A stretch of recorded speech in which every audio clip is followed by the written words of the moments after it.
dia 10 de novembro de 1937, tropas da Polícia Militar cercaram o Congresso e impediram a entrada dos congressistas.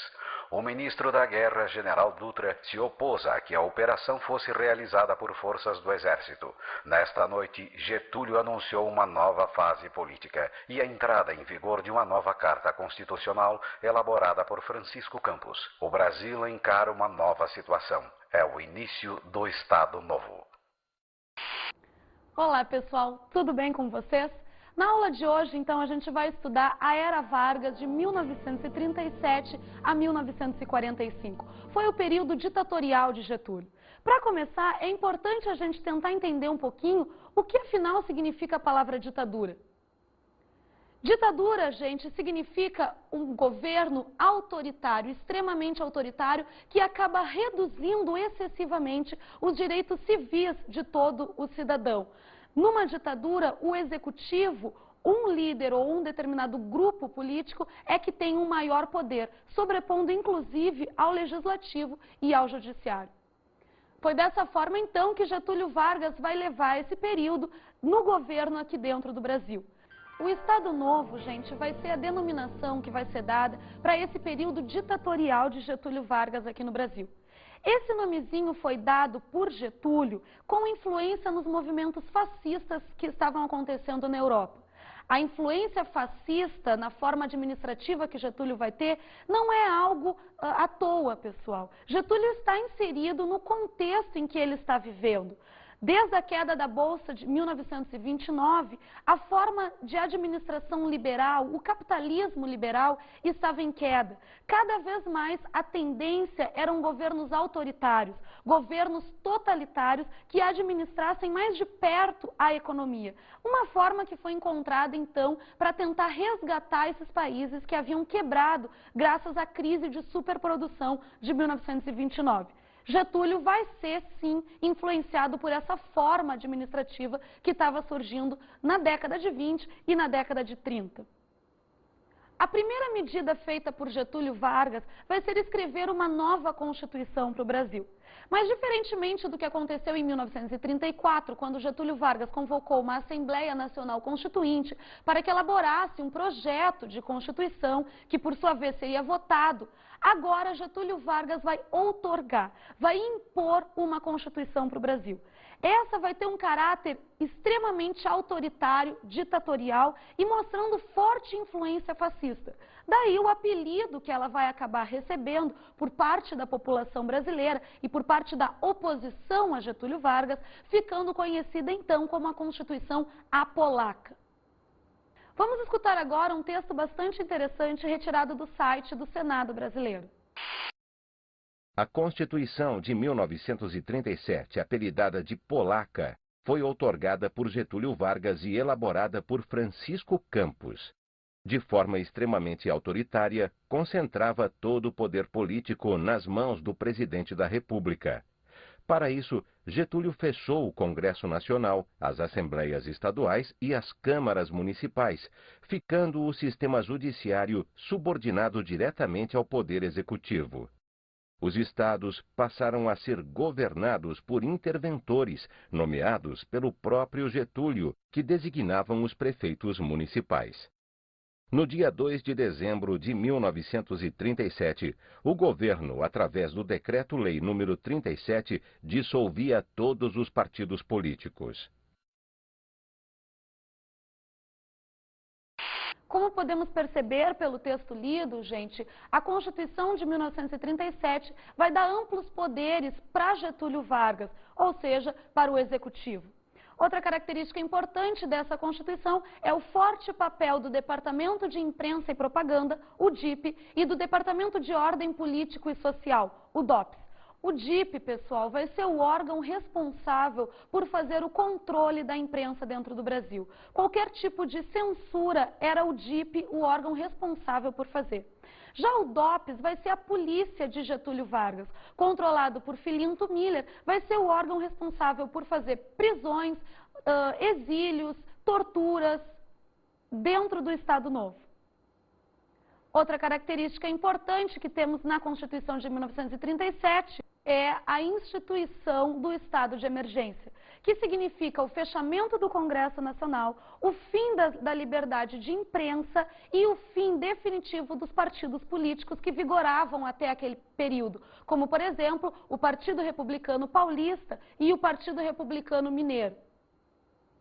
Outra característica fundamental da Constituição de 1937 é a proibição de greves e o fim das imunidades parlamentares. Getúlio vai fazer isso na tentativa de controlar tanto o operariado quanto os políticos dentro do Brasil.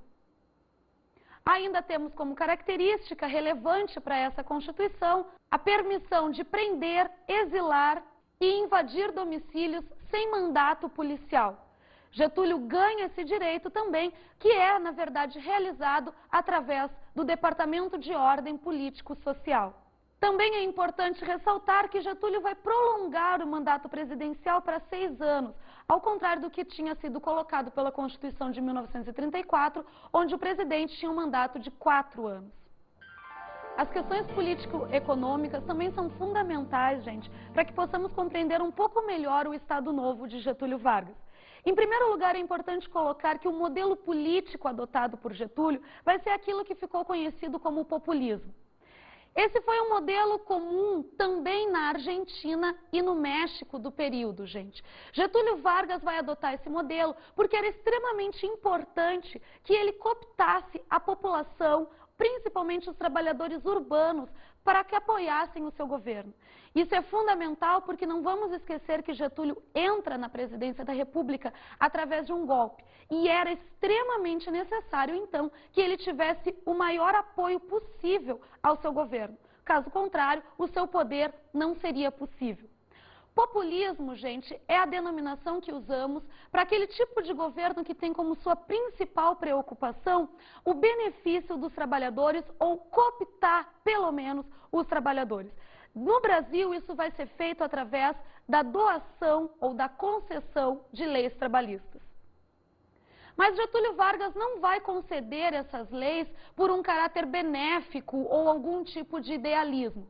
Essas leis são concedidas por Getúlio simplesmente para trazer para o seu lado o apoio do operariado urbano. E essa é outra questão importante. As leis trabalhistas, nenhuma delas está dizendo respeito ao trabalhador rural. Getúlio não quer entrar em conflito com as oligarquias brasileiras. Por isso, ele vai simplesmente tentar regulamentar o trabalhador urbano. É importante colocar que no período, que até esse período, até Vargas entrar no poder, não existia nenhum tipo de regulamentação trabalhista. Não existia direito a férias remuneradas, não existia direito a um descanso semanal, não tinha horário mínimo de hora para trabalhar por dia. Não existia nem ao menos, pessoal, um salário mínimo decretado dentro do Brasil. Vai ser Getúlio Vargas que vai começar a regulamentar as relações entre o empregador e o empregado, concedendo então essas leis ou regulamentando esses fatores aqui no país. O controle dos sindicatos vai ser extremamente importante para que Getúlio Vargas então conseguisse controlar o operariado. Getúlio concede as leis trabalhistas, na verdade, para ocupar o espaço que qualquer outro tipo de organização tivesse junto ao operariado. Não vamos esquecer que na década de 10 até a década de 20, o movimento anarquista foi extremamente importante junto ao trabalhador. Já na década de 20, temos o comunismo atuando junto a esse trabalhador urbano. Getúlio Vargas, ao conceder as leis trabalhistas, ele acaba anulando a influência de qualquer tipo de órgão junto ao operariado, porque eles perdem o seu caráter de reivindicação, porque afinal de contas agora o Estado, Getúlio Vargas, estava concedendo, estava dando para o operário tudo o que ele estava, todas as razões de luta que o operário tinha. A forma como Getúlio vai ter para controlar o sindicato é através da criação de sindicatos únicos por categorias e através da criação de um imposto sindical. Esse seria a contribuição obrigatória, mesmo de operários que não tivessem vinculados a algum sindicato, de um dia de trabalho anual. Esse dinheiro era remetido para o Estado e que, por sua vez, era ele o responsável por repassar a verba para os sindicatos. cerca de 20% apenas do imposto sindical era repassado para os sindicatos. Ainda temos o caráter importante do sindicalismo nesse período do Brasil, porque ele vai acabar destinando parte dessa verba para investir em campanhas políticas. Vai ser aí que vai se dar o surgimento do caráter do pelego. O pelego seria um líder sindical que, na verdade, está muito mais vinculado aos interesses do Estado do que aos interesses do trabalhador. A influência do populismo de Getúlio Vargas está diretamente relacionada também com o populismo de Cárdenas, no México, mas sobretudo com o populismo de Perón, na Argentina. É importante e muito importante para todo o governo populista, gente, ter um forte apelo de discurso junto ao povo. Getúlio Vargas tinha uma oratória fantástica, o que não acontecia já com Perón na Argentina, e por isso a extrema importância de sua mulher Evita para chegar mais próximo ao povo. Outra preocupação extremamente importante de Getúlio vai ser a consolidação da formação de uma nação aqui no Brasil. Nação, pessoal, significa uma espécie de sentimento. É um conjunto de fatores que faz com que alguém no Chuí se sinta tão brasileiro como alguém em Belém do Pará. Nação é algo construído, demora muito tempo para se consolidar, porque é necessário que todo o país se sinta pertencente a uma determinada ordem, a mesma determinada ordem. Getúlio Vargas vai conseguir consolidar finalmente esse processo que havia sido iniciado desde Dom Pedro II, quando faz a independência em 1822.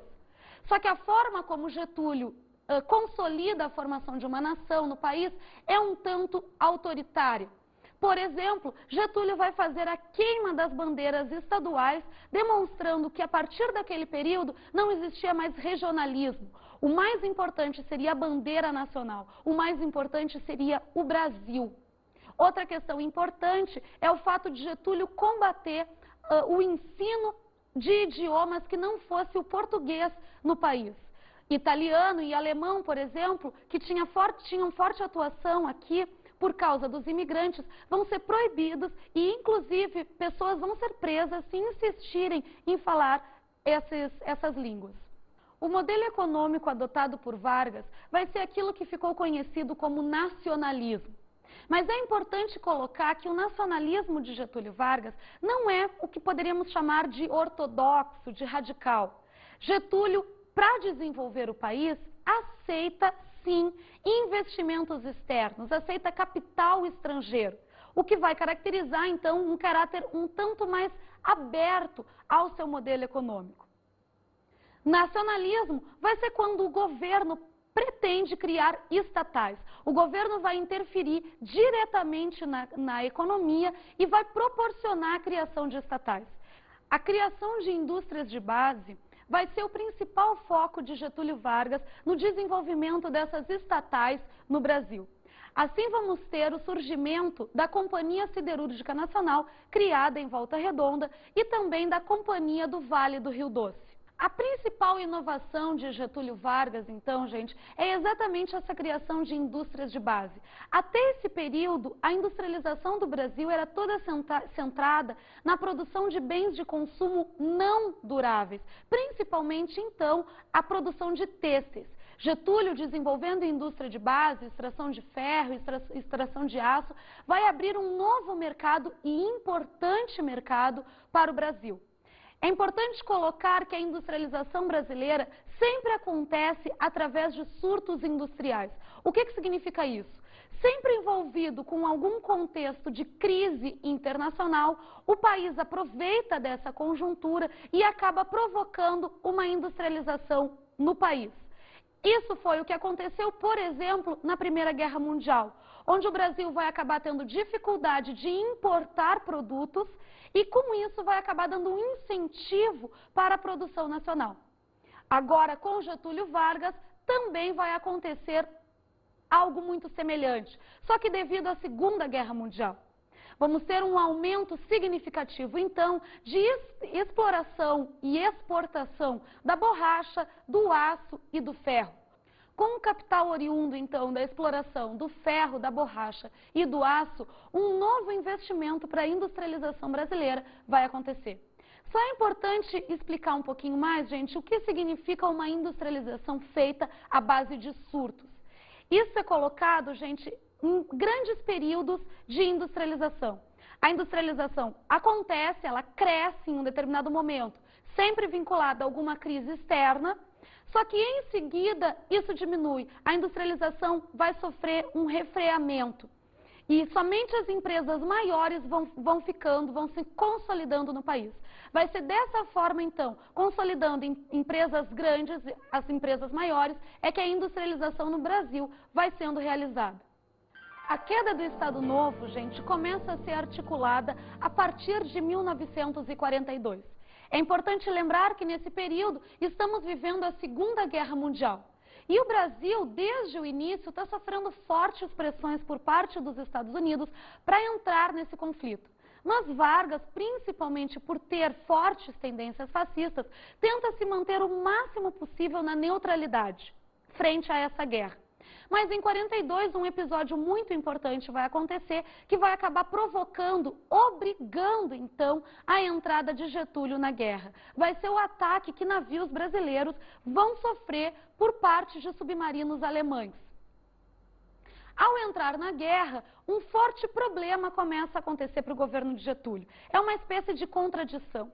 Como que, por um lado, vamos estar lutando contra ditaduras, contra governos totalitários, autoritários na Europa, e ao mesmo tempo, dentro do Brasil, estamos apoiando, estamos permitindo a existência de uma ditadura. A oposição a Getúlio Vargas, principalmente a imprensa brasileira, na liderança de um jornalista chamado Carlos Lacerda, em seu jornal Tribuna da Imprensa, vão usar desse argumento para tentar desestruturar o governo de Getúlio, obrigando então que ele fizesse a redemocratização do país. Diante dessa situação, Getúlio não consegue manter por muito mais tempo a ditadura, o Estado Novo, e vai se obrigar, então, a fazer a abertura política. Primeira situação que Getúlio coloca é a marcação de eleições presidenciais para 1945. Para que isso fosse feito, é permitido que a abertura política seja feita, ou seja, os partidos políticos vão poder voltar ao cenário brasileiro. Os principais partidos políticos que surgem nesse período vão ser, em primeiro lugar, a União Democrática Nacional, conhecida então como UDN. Esse partido tem na sua base o empresariado urbano e vai ter como principais líderes o próprio Carlos Lacerda, o Assis Chateaubriand e até mesmo o Roberto Marinho. Esse partido, gente, é considerado como tendo um ideário liberal conservador.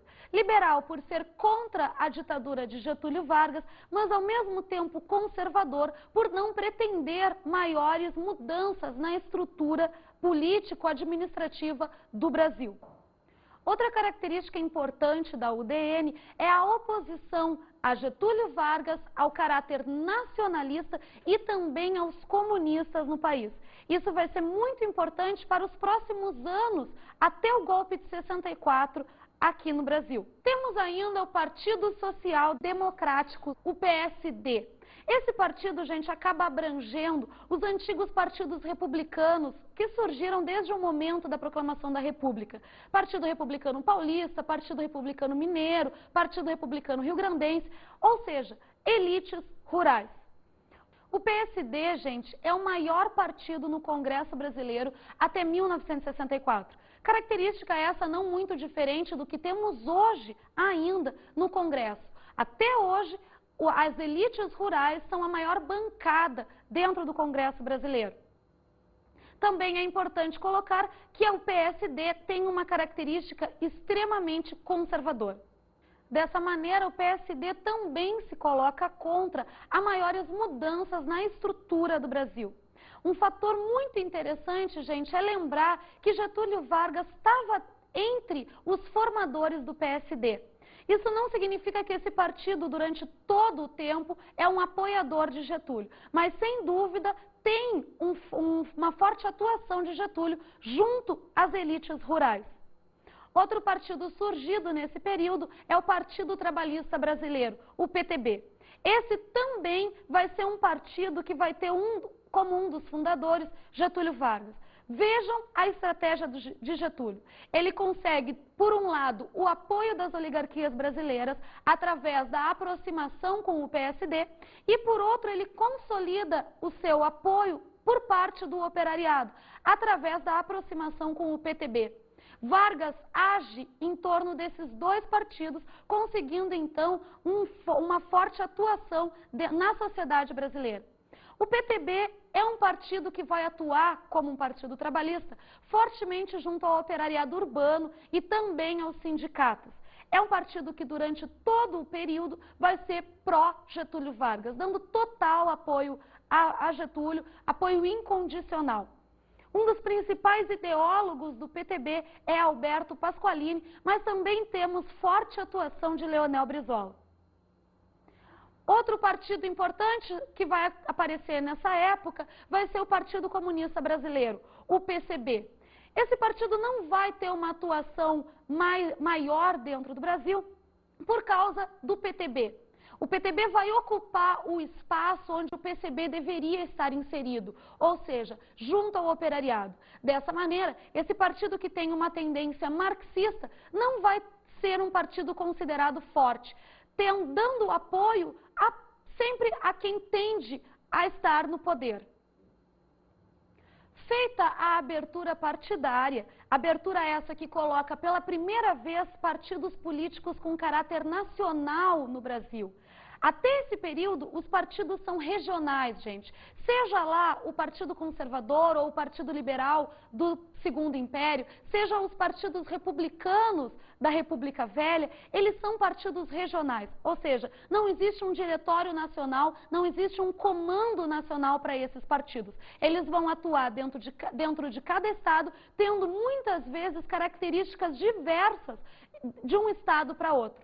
Agora não. Agora os partidos passam a ser nacionais. Com isso, então, Getúlio acaba marcando as eleições presidenciais para 1945. Um novo problema surge, então, para o Brasil. O povo brasileiro começa a exigir a participação de Getúlio Vargas nas eleições de 1945. Afinal de contas, Getúlio, durante o Estado Novo, havia conseguido consolidar a sua imagem como o pai dos pobres, a pessoa que estaria lutando sempre ao lado do trabalhador. Isso foi feito principalmente através do forte papel da imprensa partidária a Getúlio Vargas, através do rádio, através de sambas enredo no período, sempre trabalhando com a imagem positiva de Getúlio junto aos trabalhadores. O povo brasileiro pedindo a participação de Getúlio nas eleições de 45 é o que vai acabar dando origem ao famoso movimento do queremismo. O povo brasileiro quer Getúlio Vargas concorrendo às eleições, mas, por outro lado, a oposição a Getúlio, tanto a UDN quanto o PSD e também as Forças Armadas Brasileiras, não querem Getúlio Vargas participando das eleições, porque sabem que se Getúlio concorrer à presidência da República, ele vai ganhar com forte participação, com forte apoio popular. O povo brasileiro vai às ruas, então, gritando: queremos Getúlio, queremos Getúlio. Queremos Getúlio concorrendo às eleições presidenciais e queremos Getúlio escrevendo uma nova Constituição para o Brasil. Nessa conjuntura, a oposição a Getúlio Vargas percebe que se Getúlio concorrer às eleições ele vai ganhar, então é importante tomar alguma medida. Vai ser assim que um golpe militar contra Getúlio Vargas vai ser articulado e Getúlio vai ser derrubado antes mesmo das eleições presidenciais acontecerem. Foi em 1945, através de um golpe feito pelo Exército Brasileiro, que Getúlio Vargas é derrubado e o Estado Novo termina definitivamente no Brasil. 29 de outubro de 1945. Os ministros militares destituíram o presidente do Brasil, Getúlio Vargas, colocando ponto final na ditadura do Estado Novo. A vitória dos aliados contra o totalitarismo tinha minado o regime de Vargas. Ironicamente, o Brasil tinha lutado ao lado da democracia contra o nazifascismo. O país declarou guerra à Alemanha e à Itália em 42, cedendo à insistência americana. Desde o ano anterior, os Estados Unidos vinham injetando muito dinheiro no Brasil, diluindo a simpatia do governo pelo eixo. Assim, surgiram a Companhia Siderúrgica Nacional em Volta Redonda e a Fábrica Nacional de Motores no Rio. Cada vez mais a nação imensa para a sua predestinação histórica. Em 44, o Brasil entrou de fato na guerra. 25 mil pracinhas da Força Expedicionária Brasileira, a FEB, foram mandados para a Itália. A divisão de infantaria, comandada pelo general Mascarenhas de Moraes, se incorporou ao 5º Exército Americano. No segundo semestre, as forças brasileiras venceram várias batalhas, empurrando os alemães cada vez mais para o norte, até chegar a Monte Castelo. Ali, o exército nazista impôs severa resistência. Em 3 tentativas, os alemães rechaçaram os brasileiros, causando pesadas baixas. Somente no final de fevereiro de 45, os pracinhas conquistaram a posição. Eles foram ajudados pelo esquadrão Sentapua da FAB, que bombardeou os inimigos. A FEB obteve novas vitórias, até chegar a Turim, encerrando a participação do Brasil na guerra. Na volta em julho, os pracinhas foram recebidos com uma apoteótica festa na capital da República. A ditadura Vargas agonizava. As manifestações antinazistas trouxeram os opositores do governo de volta às ruas. A contradição entre lutar pela democracia no exterior e manter a ditadura no país foi crucial. Getúlio ainda tentou iniciar um processo de redemocratização. Libertou presos políticos como Luiz Carlos Prestes e convocou eleições. Era tarde demais. Os próprios ministros militares depuseram o ditador. Ao ser deposto em 1945, pessoal, Getúlio Vargas vai acabar se exilando voluntariamente em sua cidade natal, São Borja, no Rio Grande do Sul. Mas não pensem vocês que Getúlio se afastou da política brasileira. Na verdade, ele já está preparando, articulando o seu retorno no próximo governo. Getúlio, durante esse período que segue, vai conseguir ganhar como senador pelo estado do Rio Grande do Sul, mantendo sua presença ainda na política nacional. Mas isso é uma questão que a gente vai acabar abordando na próxima aula. Vamos agora dar uma olhadinha na nossa dica de estudo.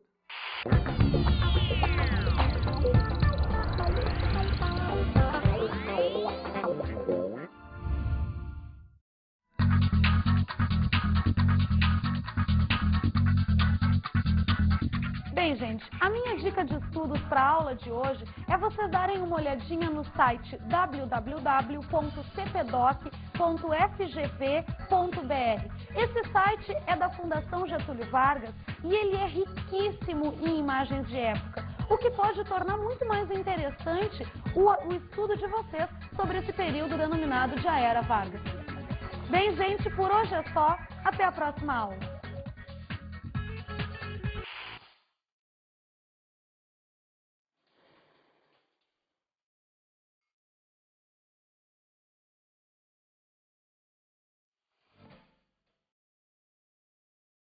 Na aula de hoje estudamos a Era Vargas, 1937-1945. Conversamos sobre o Estado Novo. O Estado Novo foi o período ditatorial do governo de Getúlio Vargas. Para a realização desse período vai ser extremamente importante a aproximação que Getúlio faz do operariado através do seu caráter populista e também das medidas econômicas do nacionalismo. Analisamos também a queda do Estado Novo. A queda do Estado Novo está diretamente relacionada com a participação do Brasil na Segunda Guerra Mundial. Começa a haver uma contradição entre lutar contra regimes fascistas e totalitários fora do Brasil e aqui no país manter um regime ditatorial. Bons estudos!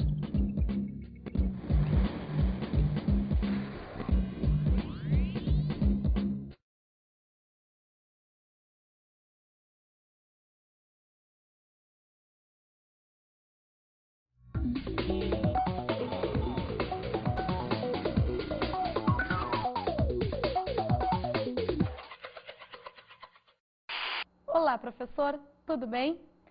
Uma atividade que eu sugiro que seja trabalhada com os alunos para melhor analisar esse período da Era Vargas, seja discutir como que foi feita a industrialização brasileira. Para isso pode ser muito válido fazer um retorno, inclusive, até o primeiro surto industrial acontecido no Primeiro Império. Outra sugestão que eu dou é trabalhar com análise de discurso de Getúlio Vargas. Pegar os discursos produzidos mesmo dentro da Voz do Brasil e tentar analisar como que a imagem de Getúlio, sendo o pai dos pobres, é montada por esse governo. Obrigada, pessoal. Até a próxima.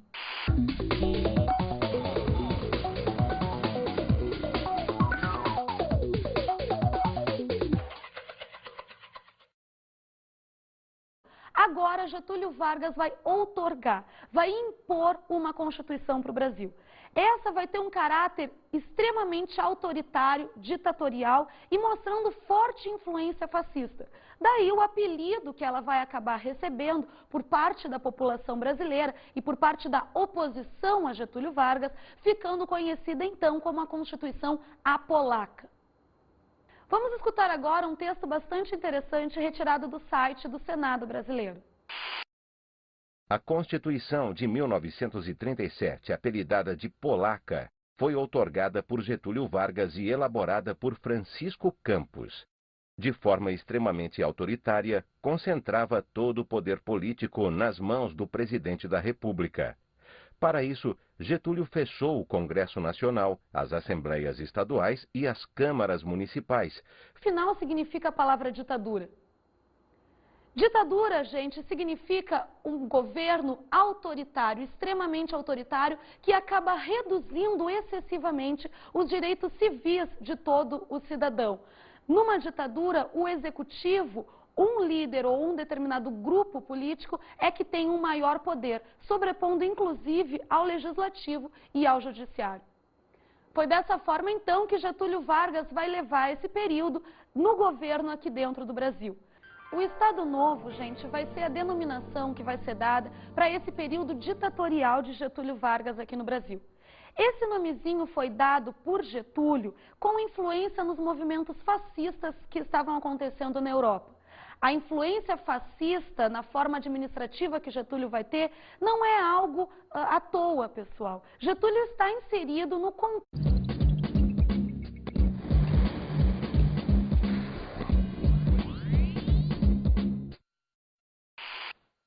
Hoje, dia 10 de novembro de 1937, tropas da Polícia Militar cercaram o Congresso e impediram a entrada dos congressistas.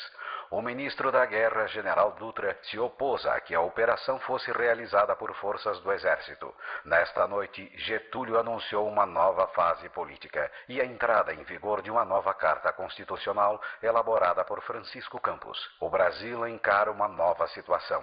É o início do Estado Novo.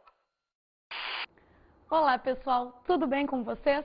Na aula de hoje, então, a gente vai estudar a Era Vargas de 1937 a 1945. Foi o período ditatorial de Getúlio.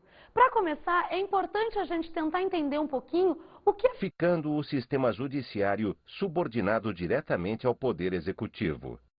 Os estados passaram a ser governados por interventores, nomeados pelo próprio Getúlio, que designavam os prefeitos municipais. No dia 2 de dezembro de 1937, o governo, através do Decreto-Lei nº 37, dissolvia todos os partidos políticos. Como podemos perceber pelo texto lido, gente, a Constituição de 1937 vai dar amplos poderes para Getúlio Vargas, ou seja, para o Executivo. Outra característica importante dessa Constituição é o forte papel do Departamento de Imprensa e Propaganda, o DIP, e do Departamento de Ordem Político e Social, o DOPS. O DIP, pessoal, vai ser o órgão responsável pelo texto em que ele está vivendo. Desde a queda da Bolsa de 1929, a forma de administração liberal, o capitalismo liberal, estava em queda. Cada vez mais a tendência eram governos autoritários, governos totalitários que administrassem mais de perto a economia. Uma forma que foi encontrada, então, para tentar resgatar esses países que haviam quebrado graças à crise de superprodução de 1929. Getúlio vai ser, sim, influenciado por essa forma administrativa que estava surgindo na década de 20 e na década de 30. A primeira medida feita por Getúlio Vargas vai ser escrever uma nova Constituição para o Brasil. Mas, diferentemente do que aconteceu em 1934, quando Getúlio Vargas convocou uma Assembleia Nacional Constituinte para que elaborasse um projeto de Constituição que, por sua vez, seria votado